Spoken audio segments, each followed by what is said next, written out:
From inside the Barclays Center here in Brooklyn, I am Josue Pavon alongside Bobby Manning, where the Boston Celtics just beat the Brooklyn Nets 103-92.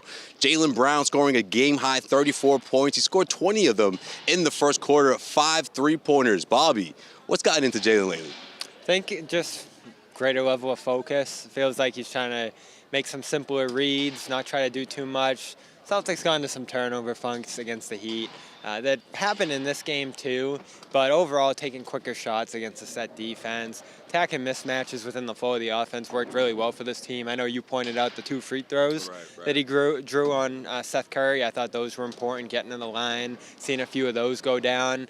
But overall, his improvement as a pull-up jump shooter was apparent. His numbers aren't great there this year. I think he's 31% from 3 on pull-up threes, but in this one, he just went crazy, bouncing around Horford's screens. The screens continue to be good for the Celtics, and he got hot early. Now, Jason Tatum picked them up later, and so that's tone that he set flowed into good night for both of them. But overall, Malcolm Brogdon said it, Brown's scoring at all NBA level right now. Yeah, I think the pull-up three-point shot, I think that's the part of his game that opposing teams don't necessarily respect. I think they don't necessarily apply enough pressure there, and he makes them pay for it. Obviously, scoring 5 3-pointers in the first quarter, he was able to get in a quick groove and then finishing with 34 points. But in the second half, it certainly did come down to the defense. However, the Celtics getting out to that run that they put together in the fourth quarter, closing the door on the Brooklyn Nets' chances of making a comeback. I think Jaylen Brown also had a whole lot to do with that. Yeah, for sure, and he kept control of the ball. Where Tatum had 9 turnovers in this one, give Brown a lot of credit. He took on the ball control efforts in that first half and had none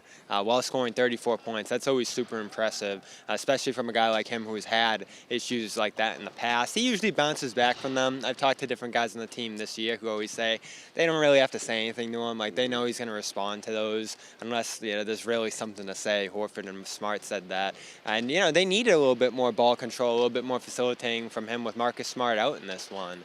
So he stepped up in a big way on that end. I thought his defense is great. We'll talk about that in our next video. But turning defense into offense made things easier for them because I thought the Nets played tough defense too. Made them stagnant at times. They went 4-20 between the third and the fourth. I only had 13 points in the third, but they were always there to make a big play. He had, I think, 3 blocks in this one. And, a lot of those ran into breakout buckets. He had a nice breakout bucket. This place went crazy. This is the loudest I've ever heard Barclays Center for the Celtics. This place was filled with green. So good night for Brown, good night for the Celtics, really turning things around off of rougher efforts against the Heat. And this segment from Brooklyn is brought to you by our friends over at calm.com. Head over to calm.com/garden where you can get 40% off a premium subscription just for watching the Garden Report. Of course, this is calm.com. Meditation, things that help you sleep at night, whatever it is to help you get through the day. It's worth it. Trust me. Head over to calm.com/garden and enjoy that 40% off. Jaylen Brown also talking about Kyrie Irving. And I want you to first tell me about what Kyrie had to say about him, because what Jaylen had to say was maybe not eye-opening for Celtics fans, and that was the fact that they didn't always see eye to eye during Kyrie's 2 years in Boston. However, that has changed in a big way. The relationship throughout the NBA Players Association has a lot to do with that, but Jaylen also pointed to the fact that just a handful of conversations, maybe some uncomfortable conversations, is what led to them becoming friends off the court, and of course showing that support because of what they mean to the NBA's Players Association Vice President Jaylen Brown. And he was asked about Kyrie Irving, the suspension, the kind of support that Jaylen Brown has been showing to Kyrie, despite the fact that they didn't always see eye to eye throughout Kyrie's time in Boston. Now, fast forward, or I should say rewind to the Kyrie Irving's press conference, which happened moments before Jaylen. What did Kyrie have to say? Because, of course, he did get a couple of questions about his relationship with Jaylen Brown. Yeah, he kept it short and sweet, said they align on a lot of things. They both align on how they treat people, and it says that they're brothers. And so I think that respect was always there despite some rifts, whatever conflicts they had in Boston, and that was team-wide.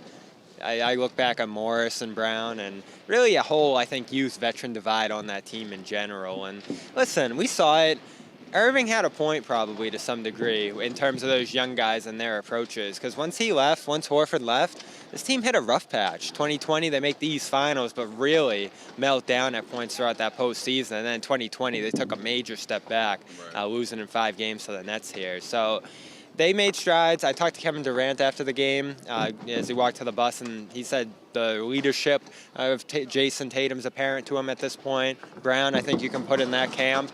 And I think they've both really started to embrace that and put some of the struggles of their youth on and off the court behind them. I love that Jaylen's being this transparent because it shows a lot of maturity on his end, and it also gives us some inside scoop, so to speak, as to what happened between those two. I mean, we don't need the specifics. Again, a lot of people who've been covering this team, Celtics fans also, could see that there was some tension between those two, at least throughout certain stretches throughout those first 2 years, or those 2 years where Kyrie was in Boston. However, I like that. Look, that was then. This is now. We've matured. We're seeing it on the court, and to see it off the court, I think is almost just as important for someone like Jaylen Brown, who of course is an all-star in this league, will be an all-star this season, and could be all NBA. I mean, that's how good he's playing, and it's certainly not being overshadowed by what Tatum's been doing, throughout the entire regular season. Yeah, and they'll take it to these guys on the court. I don't think that Durant, Tatum, Bond gets in the way of them trying to show each other up on the floor and get the one up on each other. And we certainly know Brown isn't going to let his relationship with Kyrie get in the way of his ability to beat him. I remember that big bump in the playoff series. Obviously, the Celtics tore through this team in the postseason. Looking at tonight, I could see these teams playing another tight, tense playoff series if they do meet for the third year in a row. Yeah, we'll see. We'll see. Brooklyn Nets will try to return to their winning ways. However, the Celtics, the road trip is just getting started here. We got plenty of coverage, plenty more coming from Brooklyn. And this segment is also brought to you by our good friends over at Athletic Greens. Head over to athleticgreens.com/garden, where you can get a year supply of vitamin D and 5 travel packs just for watching this show of ours. That's athleticgreens.com/garden. Make sure you check that out. We're going to talk about the Celtics' defense up next. The Celtics beat the Nets here in the Barclays Center. 103-92 is your final score. Jaylen Brown scoring a game-high 36 points. We got plenty more from Barclays Center. He is Bobby Manning. I am Josue Pavon. Stay tuned.